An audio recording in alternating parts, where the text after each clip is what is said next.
Hi friends. So finally Bigg Boss season అనేది రేపు start అవబోతుందండి. సో కంటెస్టెంట్స్ అందరూ ఆల్మోస్ట్ హౌస్లోకి ఎంటర్ అయిపోయారు. అందరూ ఎంటర్ అయిపోయారు.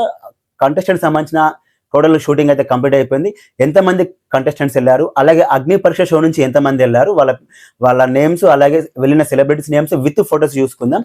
అంటే కొంతమంది బిగ్ బాస్ అగ్ని పరీక్ష షో రెగ్యులర్గా ఫాలో అవ్వలేదు కాబట్టి సో వాళ్ళ కోసం కూడా నేను కామనర్ సంబంధించిన ఫొటోస్ కూడా నేను డిస్ప్లే చేస్తాను వన్ బై వన్. అంటే ఈ ఆర్డర్లోనే హౌస్లోకి ఎంట్రీ అయ్యారు. ఇప్పుడు నేను చెప్తున్న ఆర్డర్ ప్రకారమే వాళ్ళు హౌస్లోకి వచ్చారు.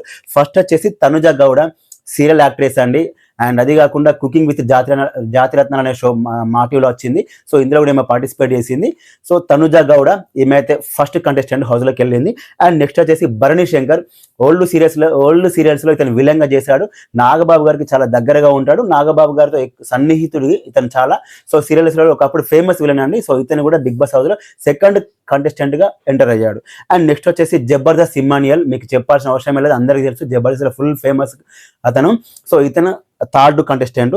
అండ్ ఫోర్త్ వచ్చేసి ఆశా సైని. ఈమె వచ్చేసి లక్ష్పాప అనే సాంగ్ ఉంది, బాలకృష్ణ గారి సినిమా సాంగ్ ఒకటి, నరసింహ నాయుడు అనుకుంటా, correct me if I'm wrong. So అందులో హీరోయిన్గా చేసింది. ఆమె కూడా ఫోర్త్ కంటెస్టెంట్గా హౌస్లో ఎంట్రీ అయింది. అండ్ నెక్స్ట్ వచ్చేసి సుమన్ శెట్టి, ఇతను ఫిఫ్త్ కంటెస్టెంట్. జయం సినిమాలో కమెడియన్ చేశాడు, అలాగే జయం సినిమాలో మాత్రమే చేశాడు. అండ్ 7G బృందావని కాలనీ సినిమాలో కూడా చేశాడండి. Well noted face. ఒకప్పుడు మంచి కమెడియన్గా ఎదిగాడు, ఇప్పుడైతే ఫేడ్ అవుట్ అయిపోయాడు. ఇతను కూడా హౌస్లోకి ఎంటర్ అయ్యాడు.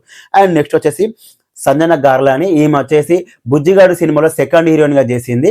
అండ్ ప్రీవియస్లీ కూడా ఈమె కన్నడ బిగ్ బాస్ సీజన్ 1లో కూడా ఏమి వెళ్ళింది. ఓన్లీ 2 వీక్స్ మాత్రమే ఉంది, వెంటనే ఎలిమినేట్ కూడా అయిపోయింది. సో ఇప్పుడు మళ్ళీ మన తెలుగు బిగ్ బాస్ హౌస్లో అయితే అడుగు పెట్టింది. అండ్ నెక్స్ట్ వచ్చేసి రాము రాథోడ్, ఇతను అందరికీ తెలిసిందే. రాను బొంబాయికి రాను ఒక సాంగ్ ఉంటుంది కదా, ఆ సాంగ్ ద్వారా ఇతను ఫేమస్ అయ్యాడు. రాము రాథోడ్ ఇతను కూడా 7th ప్లేస్లో హౌస్లోకి ఎంటర్ అయ్యాడు. అండ్ నెక్స్ట్ వచ్చేసి 8th శ్రేష్ఠి వర్మ, ఈమె గురించి చాలా మంది తెలిసే ఉంటుంది. పుష్ప సినిమాలో కొన్ని సాంగ్స్ కంపోజ్ చేసింది, అలాగే జానీ మాస్టర్ దగ్గర అసిస్టెంట్ కూడా వర్క్ చేసింది ఈమె. సో ఈమె కూడా 8th కంటెస్టెంట్గా బిగ్ బాస్ హౌస్లో అడుగు పెట్టింది. అండ్ నెక్స్ట్ వచ్చేసి రీతు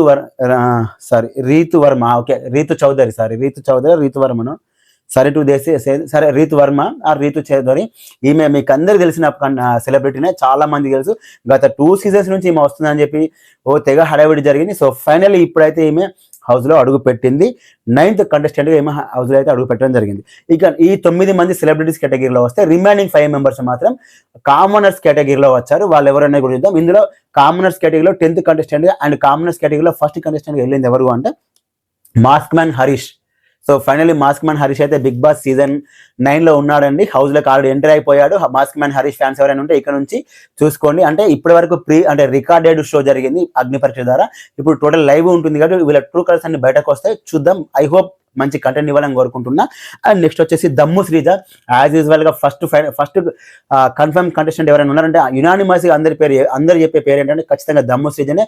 సో ఐ హోప్ మంచి కంటెంట్ ఇవ్వాలని కోరుకుంటున్నా. దమ్ము శ్రీజ గారు 12th కంటెస్టెంట్ అండి. ఒకవేళ కామనర్స్లో చూసుకుంటే సెకండ్ కంటెస్టెంట్.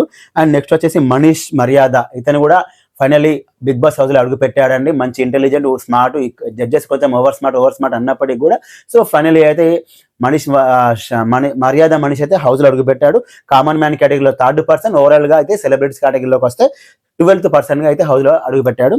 అండ్ నెక్స్ట్ వచ్చేసి soldier Pawan Kalyan, finally soldier అయితే బిగ్ బాస్ హౌస్లో అడుగు పెట్టాడండి. ఇక్కడే కొంచెం డైలమా ఉండే, demand Pawan or soldier Pawan అని చెప్పి కొంచెం చాలా డిస్కషన్స్ అయితే జరిగాయంట. ఫైనల్లీ సోల్జర్ పవన్ అయితే తీసుకున్నారు. డిమాండ్ పవన్కి పడ్డ ఓటింగ్ని కన్సిడర్ చేయలేదు, ఎందుకంటే ఇది totally PR strategy, PR game. And అదే కాకుండా ఫేక్ ఓటింగ్ కూడా ఎక్కువ ఉందని కూడా అంటున్నారు. సో సరే, what ever it is, voting పరంగా తను బాగున్నప్పటికీ కూడా కంటెంట్ ఏమీ ఇవ్వలేదు, పర్ఫార్మెన్స్ 0 ఉన్నాడు. సో అందుకే ఆయన సెలెక్ట్ చేయలేదు. So demand Pawan out of the Bigg Boss season and as of now. ఒకవేళ ఛాన్సెస్ ఉంటే కనుక వైల్డ్ కార్డ్ ఎంట్రీ ద్వారా వస్తారు. ఇప్పటికైతే ఎలాంటి ఛాన్సెస్ లేవు. అండ్ నెక్స్ట్ వచ్చేసి ప్రియా శెట్టి, యాజ్ యూజువల్గా ఈమెను కూడా చూసినప్పటి నుంచి వెరీ స్మార్ట్ అనుకున్నాం. సో ఈమె కూడా బిగ్ బాస్ హౌస్లో అడుగు పెట్టింది. లాస్ట్ కంటెస్టెంట్, ఈవెన్ కామనర్స్లో లాస్ట్ కంటెస్టెంట్, ఓవరాల్ కంటెస్టెంట్లో కూడా ఈమెకు లాస్ట్ కంటెస్టెంట్. సో ఈమె అయితే బిగ్ బాస్ హౌస్లో అడుగు పెట్టింది. ఇకపోతే హోల్లో ఉన్నది ఎవరంటే నాగప్రశాంత్, అలాగే దివ్య నిఖిత, డిమాండ్ పవన్, వీళ్ళు ముగ్గురు అయితే హోల్లో ఉన్నారు. ఒకవేళ వాళ్ళు అవసరం అనుకుంటే కనుక కామన్ మ్యాన్ కేటగిరీ నుంచి వైల్డ్ కార్డ్ ద్వారా 5th వీక్ లేదా 6th వీక్లో వీళ్ళని ఈ ముగ్గురులో నుంచి ఎవరొకరిని ఎంట్రీ చేసే అవకాశం ఉంది. ఒకవేళ రికమెండేషన్ గట్టిగా పనిచేస్తే కనుక డిమాండ్ పవన్ వెళ్తారు, లేకపోతే దివ్య నిఖిత ఆర్ నాగప్రశాంత్, వీళ్ళ ఇద్దరులో ఎవరొకరైతే ఖచ్చితంగా వెళ్ళే అవకాశం అయితే ఉంది. ఇంకా ఇది కాకుండా సెలబ్రిటీస్ కేటగిరీలో కూడా ఇంకొంతమంది వైల్డ్ కార్డ్ ద్వారా ఎంట్రీ అవ్వబోతున్నారు. అది ఏంటనేది ఇంకా ఫ్యూచర్లో చూద్దాం. అండ్ రమ్య చిట్టి పికిల్స్ మీద కొంతవరకు క్లారిటీ లేదు. కొంతమంది ఎంట్రీ అయింది అంటున్నారు, కొంతమంది ఎంట్రీ అవ్వలేదు అంటున్నారు. సో క్లారిటీ లేదు కాబట్టి నేను తన పేరు చెప్పలేదండి. సో చూద్దాం, ఇది నేను కూడా ఆన్ స్క్రీన్ చూడాలనుకుంటున్నా. ఇప్పటివరకు అయితే చిట్టి పికిల్స్ రమ్య ఉన్నది కదా, ఆమె విషయంలో అయితే ఎలాంటి అప్డేట్ అయితే లేదు, నాకైతే లేదు. ఎవరికైనా ఉంటే కనుక కామెంట్ చేయండి. అండ్ ఇకపోతే హౌసెస్ వచ్చేసి అయితే చాలా బాగా ఉంది సార్ డిజైన్ అని చెప్పి అంటున్నారు. అంటే ఎవ్రీ ఇయర్ బాగానే ఉంటుంది, ఈ సీజన్ కూడా ఇంకా బాగుంది అంటున్నారు. అండ్ టెనెంట్ అండ్ ఓనర్స్ అనే ఒక కాన్సెప్ట్ ఉందండి. సెలబ్రిటీస్ అందరేమో ఓనర్స్ లాగా, సారీ టెనెంట్ లాగా ఉంటారు, కామర్స్ అందరేమో ఓనర్స్ లాగా ఉంటారండి. అండ్ కంటైనర్స్ లో కూడా బెడ్రూమ్స్ చేశారని చెప్పి కూడా అంటున్నారు. అంటే కంటైనర్స్ ఉంటాయి కదా, ఆ కంటైనర్స్ లో కూడా బెడ్రూమ్ లాగా క్రియేట్ చేశారని చెప్తున్నారు. అది కూడా స్విమ్మింగ్ పూల్ పక్కన ఉంటుంది అంటున్నారు. సో ఈసారి కొంచెం ఇంట్రెస్టింగ్ గా ఉండబోతుంది. ఓనర్ వర్సెస్ టెనెంట్ లాగా ఉండబోతుంది. సెలబ్రిటీస్ అందరినేమో టెనెంట్స్ లాగా, కామర్స్ అందరినేమో సెలబ్రిటీస్ లాగా ఉంటుంది. అయితే ఈక్వల్ చేయడానికి కొంతమంది సెలబ్రిటీస్ కామర్స్ లో, కొంతమంది కామర్స్ సెలబ్రిటీస్ లో కూడా ఉండే అవకాశం కూడా ఉంది అంటున్నారు. సరే ఓవరాల్ గా ఇంకొక వన్ డే కాబట్టి చూడొచ్చు. సో మీకు తెలిసిన అప్డేట్స్ ఏమైనా కూడా కామెంట్ చేయండి. అలాగే రేపు ఎపిసోడ్ అయిపోయిన వెంటనే మన ఛానల్ లైవ్ ఉంటుందండి. మీకు ఎప్పుడైనా నిర్భయంగా షేర్ చేయొచ్చు ఎలా అనిపించింది ఓవరాల్ గా షో అనేది. గ్రాండ్ లాంచ్ అయిపోయిన వెంటనే మన ఛానల్ లైవ్ ఉంటుంది. సో ప్లీజ్ వీలైతే కనుక లైవ్ లో జాయిన్ అయ్యి మీ యొక్క ఒపీనియన్ షేర్ చేయొచ్చు. అలాగే వీడియోని లైక్ చేయండి, మన ఛానల్ సబ్స్క్రైబ్ చేసుకోండి. Thanks for watching.